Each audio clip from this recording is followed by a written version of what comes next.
എന്താണോ വേണ്ടത് അത് ഞങ്ങൾ ചെയ്തു തരുമെന്ന് തീരുമാനിച്ചിട്ടുണ്ട്.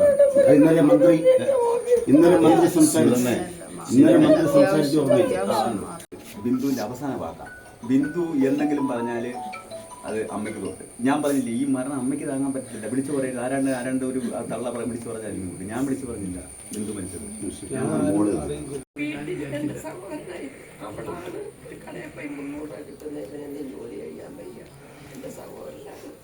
അതൊക്കെ സാറിന് അറിയാം, എല്ലാം അറിയാം. ഞാൻ പറഞ്ഞില്ലേ, ഇത് മീഡിയ വഴി എല്ലാം വന്നില്ലയോ. ഇതെല്ലാം ഇവിടുത്തെ കുടുംബത്തിലെ കാര്യം.